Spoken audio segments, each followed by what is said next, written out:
Bendiciones, hermanos. Estamos contentos de poder estar nuevamente en la casa de bendición. Gracias por estar con nosotros.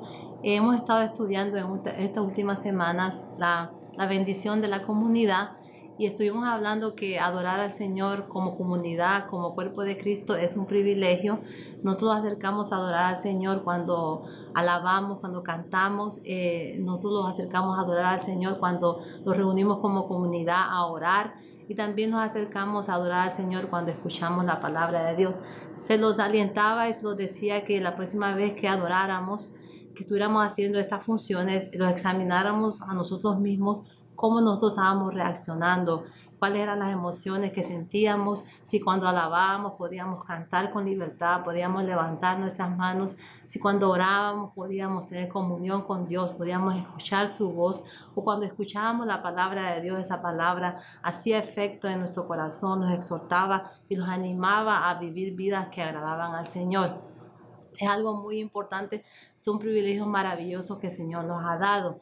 Pidámosle al Espíritu Santo que si en alguna área de adoración necesitamos ayuda, el Espíritu Santo nos puede ayudar y nos puede fortalecer para que podamos hacer una mejor adoración a nuestro Dios. También estuvimos aprendiendo en forma de imágenes y palabras qué era la iglesia. Y nos decía en 1 Corintios capítulo 12, versos del 12 al 14, y en 1 de Pedro capítulo 2, del 9 al 10, nos decía en Corintios que la iglesia es como un cuerpo que tiene varios miembros, pero que tiene una cabeza y que la cabeza que lo dirige es Jesucristo. Nosotros estamos llamados como miembros a hacer lo que Jesús nos dice que hagamos.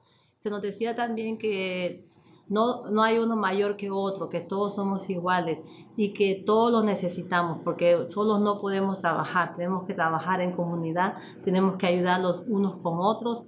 También se nos hablaba en 1 de Pedro capítulo 2 que éramos un pueblo escogido, un linaje, una nación santa, que habíamos sido llamados para anunciar las virtudes, de nuestro Dios y que habíamos podido alcanzar misericordia y que nosotros teníamos que ir y alcanzar a otros porque también estos necesitaban misericordia. Hoy lo vamos a enfatizar en dos ordenanzas, ya para terminar esta lección, dos ordenanzas que se le ha dado a la iglesia. Sí, los privilegios grandes de poder alabar, de poder cantar, de poder orar, de poder escuchar la palabra de Dios, de poder ofrendar, de poder servir a otros, son privilegios que nos ayudan a crecer y a vivir vidas como Jesús quiere que vivamos.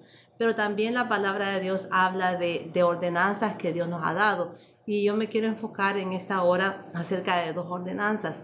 Y la primera ordenanza es el bautismo. La palabra de Dios dice que si creyéramos y fuéramos bautizados, seríamos salvos. Vamos a leer en Romanos capítulo 6, vamos a leer versículos 3 y 4. Dice el verso 3, ¿o no sabéis que todos los que hemos sido bautizados en Cristo Jesús hemos sido bautizados en su muerte? Porque somos sepultados juntamente con Él para muerte, por el bautismo, a fin de que como Cristo resucitó a los muertos por la gloria del Padre, así también nosotros andemos en vida nueva. Gloria a Dios. Vamos a hacer una pausa. Aquí está la primera pregunta. Quiero que por favor con la ayuda de su líder conteste la primera pregunta. Amén.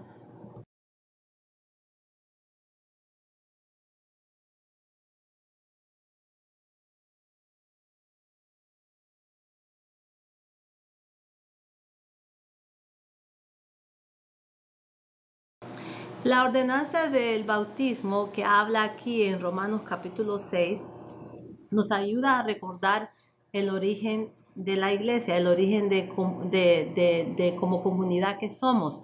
El bautismo lo hace un discípulo cuando es sumergido en agua y cuando está siendo sumergido, que está debajo del agua, está simbolizando que está siendo sepultado juntamente con Cristo, la vieja persona que antes era. Y cuando el discípulo es levantado del agua, es sacado del agua, está representando la resurrección de Jesús al tercer día.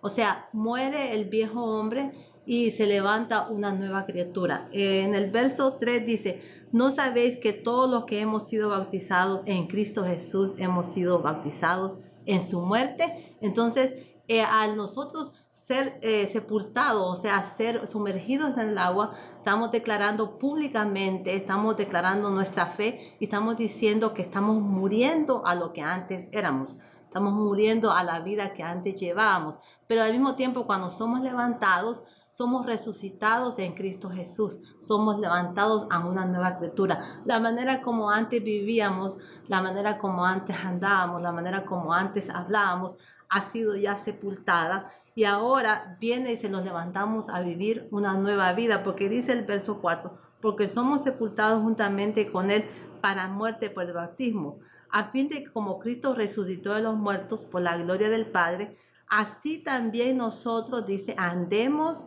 en vida nueva. Entonces, el origen de la iglesia, ahora como nosotros como miembros de Cristo, como comunidad de Cristo, ahora la comunidad de Cristo vive una vida diferente, anda en una nueva vida, anda como una nueva criatura. Es muy importante saber que nosotros, al nosotros no avergonzarnos del Evangelio, la palabra de Dios dice que yo no me avergüenzo del Evangelio porque el Evangelio es poder de Dios. Nosotros simbólicamente, públicamente, nosotros con el bautismo estamos declarando que hemos creído en Jesús, que no los avergonzamos y ahora nosotros hemos renunciado a esa vieja vida. Y ahora decimos, declaramos públicamente a la gente que somos nuevas criaturas.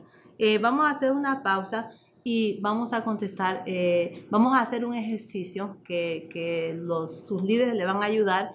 Este ejercicio se trata de que vamos a leer varios versículos que tienen ahí ustedes y ustedes van a poner qué ustedes han entendido acerca del bautismo y por qué es necesario que nos bauticemos. Amén.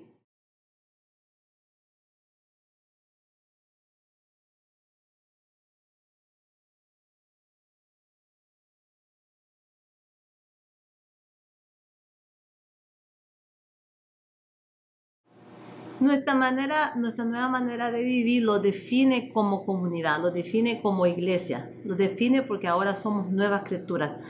Una segunda ordenanza que el Señor nos da en la palabra acerca de el origen de la iglesia, el origen de quiénes somos realmente es cuando nos reunimos a tener Santa Cena. Vamos a leer en Lucas capítulo 22, versos del 19 al 20. Dice: y tomó el pan y dio gracias, y lo partió y les dio, diciendo: esto es mi cuerpo, que por vosotros es dado. Hacer esto en memoria de mí. De igual manera, después que hubo cenado, tomó la copa, diciendo: esta copa es el nuevo pacto en mi sangre, que por vosotros se derrama. La Santa Cena es una ordenanza que Cristo nos ha dado. Y la Santa Cena nos recuerda, nos hace recordar el sacrificio que Jesús hizo en la cruz por nosotros. Nada de lo que nosotros hubiéramos hecho los puede hacer salvo. El único que nos puede dar salvación es Jesucristo. La palabra de Dios dice: yo soy el camino, la verdad y la vida. Nadie viene al Padre sino por mí. La iglesia, el origen de la iglesia, el origen de la comunidad, de nosotros como comunidad de Cristo, está en que Jesucristo hizo el sacrificio en la cruz por nosotros. Y cuando nosotros como comunidad, como cristianos, los reunimos a celebrar la Santa Cena, estamos recordando y estamos diciéndole al mundo que nosotros, gracias a ese sacrificio tan maravilloso que el Señor hizo por nosotros, somos salvos.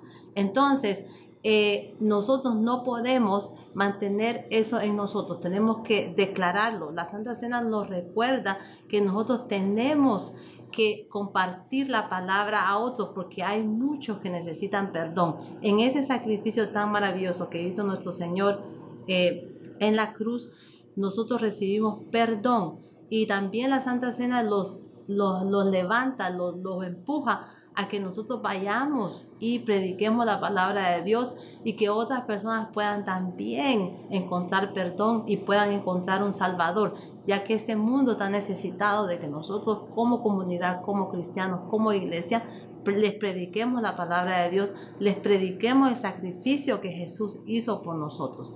Hay una pregunta más ahí y me gustaría que hiciéramos una pauta más y que la pudieran contestar con su líder, que es la pregunta la 2 y la 3.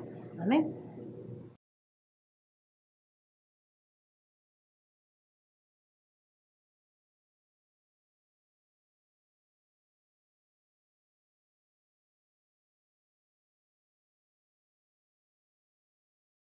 Gloria a Dios. Hemos hablado acerca de los privilegios tan maravillosos y beneficios que tenemos como comunidad. Privilegios de adoración, de alabanza, de escuchar la palabra. Privilegios que nos ayudan a crecer y a vivir como Cristo quiere que vivamos. Pero también hemos hablado de ordenanzas que como cristianos tenemos que cumplir. Y una de ellas era el bautismo, sabiendo que a través del bautismo nosotros publicamos públicamente nuestra fe y no nos avergonzamos de que ahora hemos renunciado a la vida que antes vivíamos y ahora somos nuevas criaturas. El bautismo nos dice que nosotros ya somos diferentes, los define como iglesia, los define como comunidad, porque ahora vivimos vidas diferentes. También el Señor los manda a que juntamente en comunidad, en comunión, los juntemos y celebremos la Santa Cena. Esta Santa Cena lo que hace es recordarnos que gracias al privilegio de la salvación y el sacrificio que el Señor hizo por nosotros, podemos ser salvos y podemos disfrutar de perdón. También nos impulsa, nos levanta y nos indica que debemos de predicar la palabra de Dios, porque hay muchas personas que necesitan perdón y que también necesitan un Salvador. Estamos contentos de poder terminar esta lección y esperamos en el nombre de Jesús que cada uno de ustedes se haya beneficiado de estas lecciones y que sobre todo lo podemos poner en práctica. Hay una última pregunta que deben de contestar y con esto terminamos la lección. Que el Señor los continúe bendiciendo y que pasen buenas noches.